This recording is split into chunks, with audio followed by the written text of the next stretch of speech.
und willkommen bei Spring German. Ich bin Denisa.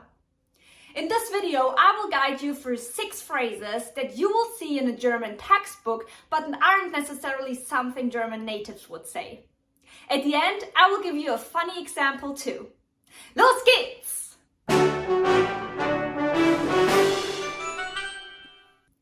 Erstens. Es freut mich, Sie kennenzulernen. I think I never actually used this one. An alternative for the formal greeting, es freut mich, Sie kennenzulernen, would be schön, Sie kennenzulernen.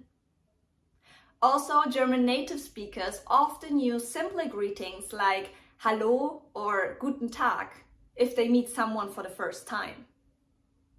Hallo, mein Name ist Denisa Spring. Schön, Sie kennenzulernen. Ebenso.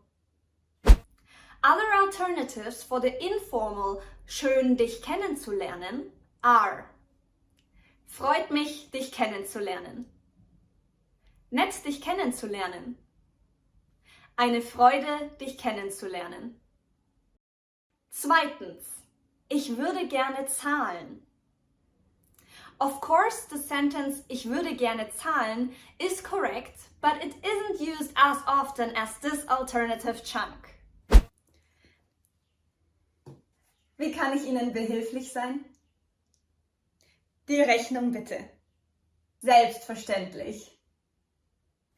Chunk alert! Die Rechnung bitte is a chunk you should memorize when visiting Germany. In my opinion, it's one of the first chunks you should always learn when visiting a new country because it will be very helpful in everyday life. So if you're visiting a German restaurant, just say Die Rechnung bitte.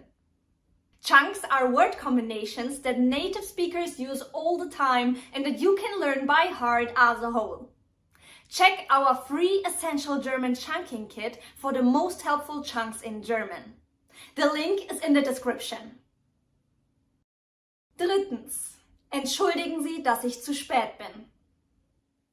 Even though entschuldigen Sie, dass ich zu spät bin is correct too, but German native speakers would use the short form Entschuldigung or the informal version sorry. Here's a dialogue for you. Entschuldigung, ich bin zu spät. Alles gut. Setzen Sie sich.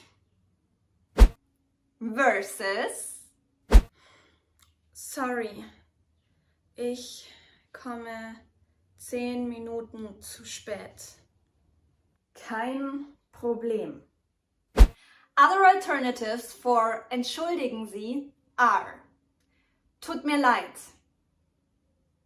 Ich entschuldige mich. Verzeihung.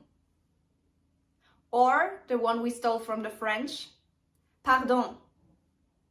Don't forget that at the end of this video, I will show you a funny alternative of what to say when shutting a car door. So stay tuned. Viertens.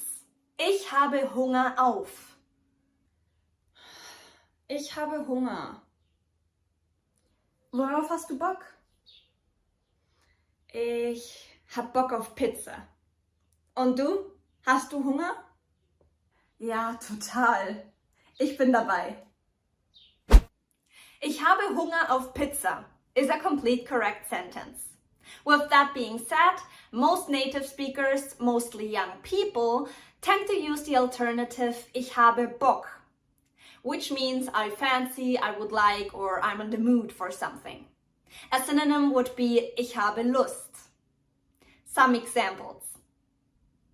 Ich habe Bock auf Spaghetti. Ich habe Lust, essen zu gehen. Ich habe Bock auf türkisches Essen. Fünftens. Ich bin beschäftigt. Ich bin beschäftigt is a correct German sentence, but it can sound passive-aggressive or mysterious.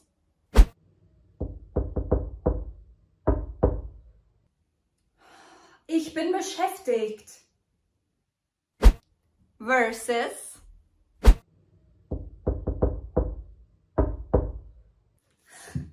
Nicht angekommen. Ich bin beschäftigt. But if you want to make clear that you don't have the time because you have a lot going on, for example, say, ich habe viel zu tun. Wollen wir uns am Wochenende treffen? Tut mir leid, ich kann nicht. Ich habe viel zu tun, wegen der Uni. Kein Problem, das verstehe ich. Now, let's go to my last and more fun example of Germans never say this. 6.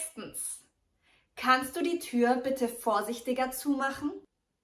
When shutting a car door, Germans don't say,